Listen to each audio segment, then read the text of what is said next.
আনন্দে মেতেছেন তৃণমূল কংগ্রেসের party office ভাঙা হচ্ছে বলে।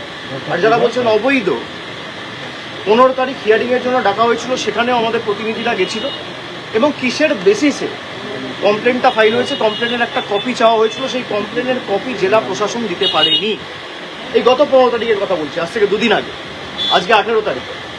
2 দিনের মধ্যে একদম 1 তলা 2 তলা বুলডোজার দিয়ে প্রায় ভেঙে গুড়িয়ে দেওয়া হয়েছে। এবং সেখানে খালি জেলা প্রশাসনের লোক নয়, মানে পুলিশ বা বিডিও বা বিএলআরও, খালি সরকারি আধিকারিক নয়, বিজেপির নেতারা বিজেপির ঝান্ডা নিয়ে গেরুয়া ভেট্টি মাথায় বেঁধে, গেরুয়া উত্তরীয় পরে, মুখ ঢেকে সেই পার্টি অফিসে ঢুকে তাণ্ডব লীলা চালিয়েছে। এই সব ভিডিও আমাদের কাছে রয়েছে।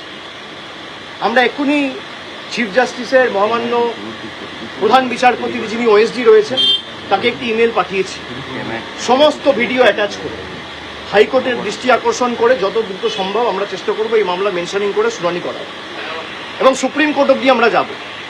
ভিডিওয় যাদের দেখা গেছে তারা কেউ কিন্তু বাঁচবেন না, আইনের হাত অনেক দূর। যদি ভাবেন যে বিজেপির নেতারা আমাদের বাঁচাবে, আর যারা তৃণমূলের পার্টি অফিস ভাঙছেন, আমি তাদের বলবো যে অনেক অত্যাচার তো করেছেন তৃণমূল কংগ্রেসের নেতাদের উপর, কর্মীদের উপর, পার্টি অফিস ভাঙা, গুড়িয়ে দেওয়া। যে ধারায়, যে আইনে আজকে পার্টি অফিসগুলো ভাঙা হয়েছে না, একই আইনে কিন্তু যখন আবার সরকার পাল্টাবে, বিজেপির একটা পার্টি অফিস বাংলায় থাকবে না।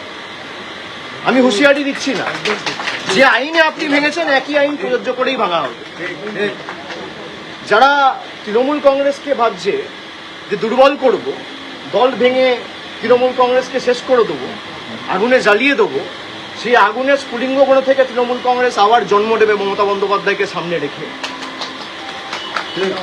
যারা প্রশাসনকে ব্যবহার করে মিথ্যে মামলায় কর্মীদের ফাঁসানোর চেষ্টা করছে, আমরা প্রায় 2 মাস ধরে এখানে মমতা ব্যানার্জির বাসভবনে এবং তৃণমূল কংগ্রেসের সেন্ট্রাল অফিসে রয়েছি। প্রায় 1000 জন কর্মীর বেল, অ্যান্টি বেল আমরা করিয়েছি, বিচার ব্যবস্থার দ্বারস্থ হয়েছে। যখন একটা কেস সাবজুডিস রয়েছে, একটা মামলা করা হয়েছে মে মাসের 7 তারিখ 8 তারিখ, আজকে জুলাই মাসের 18 তারিখ, আপনি সেই মামলা উপেক্ষা করে নিজের ক্ষমতা প্রদর্শন করতে গিয়ে, নিজের হাতে কত ক্ষমতা সেই দেখাতে গিয়ে বুলডোজার মডেল, ভোটের আগে ছিল অন্নপূর্ণা ভান্ডার আর ভোটের পরে বুলডোজার, এই হচ্ছে বিজেপির প্রকৃত স্বরূপ। তো যারা ভাবছেন বুলডোজার চালিয়ে তৃণমূল কংগ্রেসকে ধমকে চমকে দমিয়ে রাখবো, তৃণমূল কংগ্রেস আরো শক্তিশালী হবে। আর আপনি বাড়ি ভাঙুন, পার্টি অফিস তো মন্দির আমাদের কাছে। যদি কেউ ভাবে পার্টি অফিস ভাঙে, যদি কোনো অবৈধভাবে সরকারি জায়গা দখল করে পার্টি অফিস কেউ করে, সে পার্টি অফিস আপনারা যথাযথ সরকারি ব্যবস্থা নিতে পারেন, আমার কিছু বলার নেই। কিন্তু এই জায়গাটা তো সরকারি নয়, কিনে অফিস বানানো হয়েছে, তার প্ল্যান রয়েছে, বৈধ নথি রয়েছে, সব হাইকোর্টে আমরা জমা দেবো। তারপরেও আপনারা ক্ষমতা দেখাতে গিয়ে যে পার্টি অফিস ভেঙেছে, প্রত্যেক ক্রিয়ার সমান এবং বিপরীত প্রতিক্রিয়া আছে, এটা বিজেপির নেতারা যেন ভুলে না যায়। আর ঈশ্বর সৃষ্টিকর্তা সর্বশক্তিমানের আশীর্বাদে যদি বেঁচে থাকি, ওই যে বললাম, যে আইনের যে ধারায় আপনারা এই অত্যাচারগুলো করেছেন, একই আইনের একই ধারায় 31-এ ফিরিয়ে দেবো, সুদ সমেত, কথা দিয়ে গেলাম। বিজেপি নেতারা লাড্ডু বিতরণ করছে দোকানে গিয়ে, করুক, তার মানে বিজেপির নেতারাই এর পিছনে রয়েছে, প্রত্যক্ষ বা পরোক্ষ মদত বিজেপির নেতাদের রয়েছে। বিজেপির নেতারা ঘোষণা করে দিচ্ছে এবং তাদেরকে উইটনেস হিসেবে নিয়ে যাওয়া হচ্ছে ভিতরে। আজকে সেই পার্টি অফিসের ভিতরে যদি কিছু প্ল্যান্ট করে দেওয়া হয়, তার দায় কার? যিনি আমার বিরুদ্ধে ক্যান্ডিডেট হয়েছিলেন, 2 বার লেজে গোবরে হেরেছে, তাকে উইটনেস হিসেবে বিজেপি নিয়ে গেছে। পার্টি অফিস যখন ভাঙা হচ্ছে, ভিতরে যখন মালপত্র নিয়ে আসা হচ্ছে, বিজেপির গেরুয়াধারী, গেরুয়া পতাকা, গেরুয়া উত্তরীয় পরা গুন্ডারা মুখ ঢেকে, আপনারা তো দেখিয়েছেন, বেসিন, ফার্নিচার সব ভেঙে দেওয়া হচ্ছে, পৈতৃক সম্পত্তি এদের। আমরা বিচার ব্যবস্থার উপর আস্থাশীল আস্থা রেখেছি এবং আমরা হাইকোর্টের দৃষ্টি আকর্ষণ করে এই মামলা নিয়ে আগামী দিন হাইকোর্টে যাব। এবং যাদের ভিডিওতে দেখা গেছে, হাইকোর্ট সুপ্রিম কোর্ট করে যত দূর যাওয়ার যাব, এদের ব্যবস্থা ঠিক করবো আইন। আপনি যার কথা বলছেন তিনি বলছেন সেখান থেকে নাকি বুথ দখলের ষড়যন্ত্র হতো। বুথ দখলের ষড়যন্ত্র হতো তৃণমূলের পার্টি অফিস থেকে। বিজেপির কোন বুথের এজেন্ট বুঝতে পারেনি, তার তালিকাটা দিতে বলুন না। স্ক্রুটিনির সময় সে তালিকা দিতে পারেনি কেন? 2024-এ যখন নির্বাচন হয়েছে, তার 2 দিন পরে স্ক্রুটিনি হয়, স্ক্রুটনিতে অভিযোগগুলো তোলেনি কেন? আর যদি অভিযোগ তোলে, স্ক্রুটনি তো তৃণমূল কংগ্রেস ক্লিয়ার করে না, নির্বাচন কমিশন ক্লিয়ার করে, রিটার্নিং অফিসার তৃণমূল কংগ্রেস, রাজ্য সরকার, তৃণমূল সরকার অ্যাপয়েন্ট করে না, জাতীয় নির্বাচন কমিশন অ্যাপয়েন্ট করে। তাহলে তারা করতে পারেনি কেন? জিজ্ঞেস করুন। নাচতে না জানলে উঠোন বেকা। 14 দাঁড়িয়েছিল গোয়াড়া হেরেছে, 24 দাঁড়িয়েছিল গোয়াড়া হেরেছে। প্রতিহিংসার রাজনীতি। গোয়াড়া হেরেছে বলে আজকে প্রতিশোধ নিতে নেমেছে। এর বিচার মানুষ করবে, চিন্তা করার কারণ নেই। আমার মানুষের উপর ভরসা, আস্থা রয়েছে। আর বাকি যদি কোনো প্রশ্ন থাকে কুণাল ঘোষ আছে। 21 जुलाई पहले देख रहा है नीतिन को तो धार्मिक से मॉडर्न के लिए भी ज्वाइनिंग किया हुआ है, आप लोगों को तो ज्वाइनिंग किया है। नहीं, वो सबका अपना अपना मत है, हक है, जिसको जहां जाना है जाए, उसमें दिक्कत क्या है।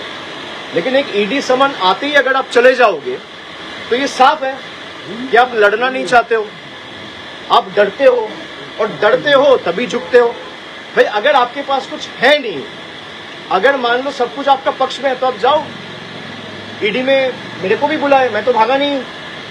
मेरे को 10 बार बुलाया, मेरे को सीआईडी बुलाया, मेरे को एसटीएफ बुला रहा है, मेरे को सीआईडी बुला रहा है, मेरे को स्टेट पुलिस।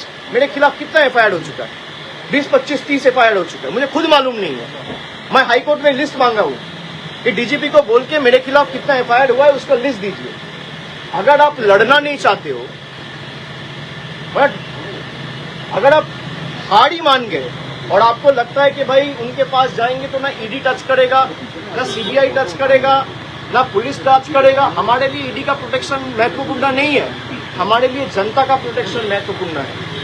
हम अगर झुकेंगे तो जनता के सामने झुकेंगे, हम अगर झुकेंगे लोकतंत्र में लोगों के सामने झुकेंगे, जनता के सामने झुकेंगे, दिल्ली के दरिंदों के सामने झुकेंगे नहीं। 21 জুলাই চলে এলো, এখনো তো মঞ্চ বাঁধা হয়নি। 21 জুলাই চলে এলো, মঞ্চ বাঁধা হয়নি। কর্মীরা সব হবে, আপনারা তো চিন্তার কারণ নেই। 21 জুলাই আসবেন কোয়ার্ড করতে, আপনাদের জন্য প্রেশার আমাদের ব্যবস্থা করা হবে। সে তো ডেফিনেটলি চিন্তা করবেন না। अच्छा दादा रेबल ग्रुप में जो भी एमएलए जा रहे हैं, एमपी जा रहे हैं, आपके ऊपर ही मतलब दोषी ठहरा रहा है आपको कि आपकी वजह से हमने रेबल ग्रुप ज्वाइन बीजेपी किया। का स्क्रिप्ट है ना, वही बोलोगे तभी तो पुलिस से बचे रहोगे।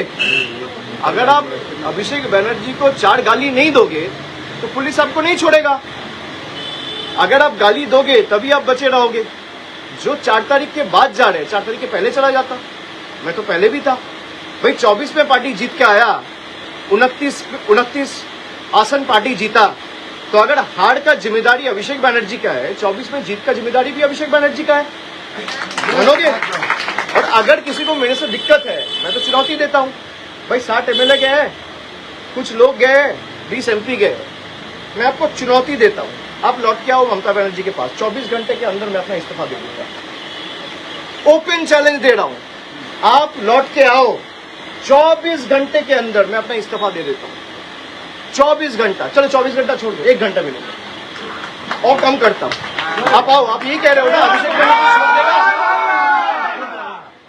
आप यही कह रहे हो अभिषेक बनर्जी छोड़ देगा, हम सब आ जाएंगे। आप आ जाओ, 3 बजे आ जाओ, मैं 4 बजे छोड़ देता हूँ। তাহলে তো কমন টার্গেট আপনার নাম।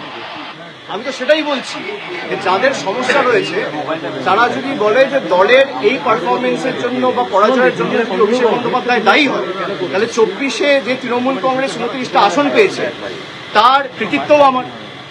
যদি ডিসক্রেডিট আমার হয়, হারে, তাহলে জেতার সময় ক্রেডিটও আমার।